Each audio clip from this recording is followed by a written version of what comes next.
Yuk belajar mengontrol stres yang kita hadapi bersama Aurika dan Kak Nela.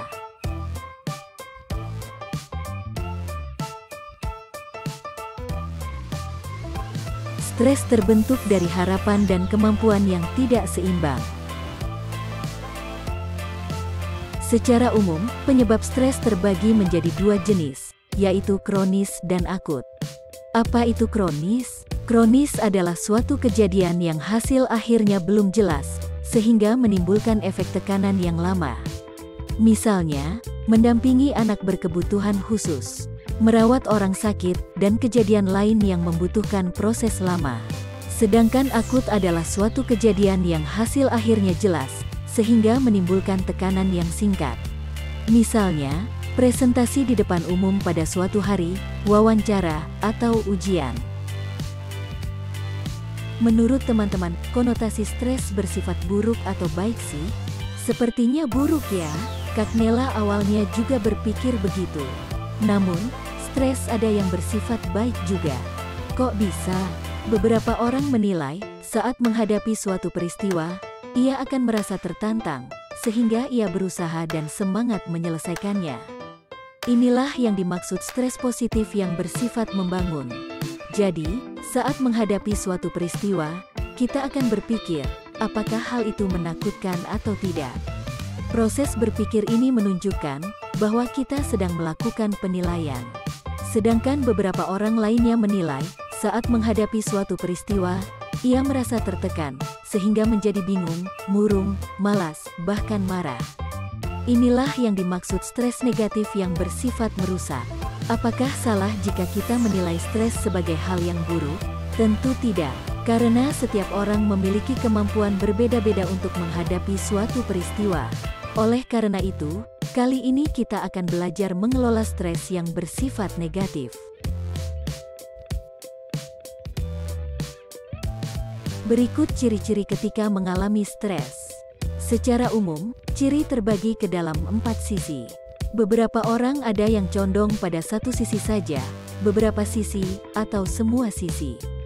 Sisi fisik, cirinya adalah mual, sakit kepala, mudah lelah, sakit punggung, jantung berdebar-debar, tekanan darah menjadi tinggi, gangguan pada pernapasan, otot menjadi tegang khususnya pada bahu dan leher, atau telapak tangan menjadi berkeringat.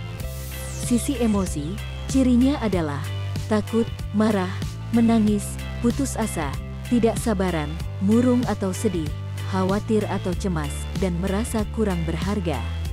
Sisi perilaku, cirinya adalah ceroboh, melamun, menyendiri, mondar-mandir, kurang tidur atau terlalu sering tidur, nafsu makan menjadi berkurang atau berlebih, atau terkadang menyalahkan orang lain. Sisi kognitif, cirinya adalah bingung menentukan keputusan, mudah lupa, motivasi menjadi turun, atau sulit berkonsentrasi. Lalu, apa itu manajemen stres? Manajemen stres adalah kemampuan seseorang mengendalikan tekanan yang dialami. Terdapat hal utama untuk mengurangi tingkat stres. Misalnya, tertib atau teratur mengerjakan aktivitas agar tidak menumpuk. Mengelola pengerjaan aktivitas dari yang mendesak hingga tidak mendesak agar tidak membebani pikiran, memahami kelebihan dan kekurangan yang dimiliki agar dapat menerima diri dengan baik, menyeleksi respon lingkungan yang bermanfaat atau tidak. Mengerjakan suatu hal sesuai kapasitas atau minat, mengambil keputusan bijaksana untuk meminimalisir dampak buruk, baik dengan berpikir tenang atau berdiskusi dengan orang lain. Menjaga kesehatan diri, bergabung dengan komunitas atau pertemanan. Menyediakan waktu luang untuk diri sendiri, seperti belanja, memasak, melakukan kegemaran atau hobi, melakukan relaksasi otot selama 10 hingga 15 menit, atau sesuai ketahanan tubuh melakukan relaksasi. Berikut contoh-contoh manajemen stres. Mungkin beberapa di antaranya telah dilakukan oleh teman-teman. Pertama, akupresur atau pijatan pada titik saraf tertentu. Kedua, berolahraga sehingga tidur menjadi nyenyak dan siap menghadapi aktivitas esok. Ketiga, mengerjakan hobi atau kegemaran yang disukai. Keempat, memenuhi kebutuhan cairan tubuh agar terjaga kebugaran badan. Kelima, Melakukan pijat atau menyediakan aromaterapi untuk memberikan sensasi rileks pada otot maupun pikiran. Keenam, melakukan meditasi atau menenangkan diri selama 1 hingga 2 menit, 15 menit, atau sesuai ketahanan masing-masing.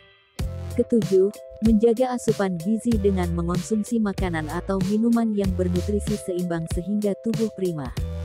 Kedelapan, bercerita kepada orang yang dipercaya untuk mengurangi beban pikiran atau bertukar pendapat.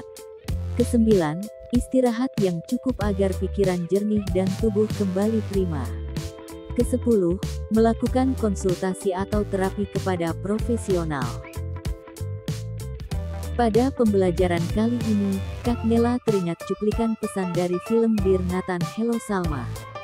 Saat mengalami benturan atau tekanan dalam hidup, manusia melewati 5 fase.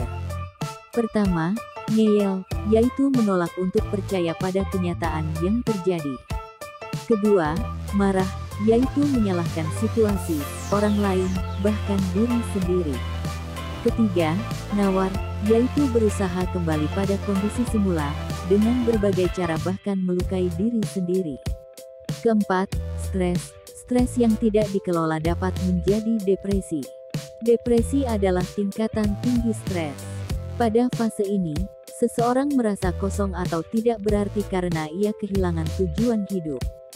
Fase terakhir, 5, yaitu ikhlas, menerima kenyataan. Tugas manusia adalah memutar kelima fase tersebut agar tidak terjebak terlalu lama pada satu fase. Semoga kita semua dapat mulai mengelola stres, menggunakan kelebihan yang dimiliki, dan menerima kekurangan diri.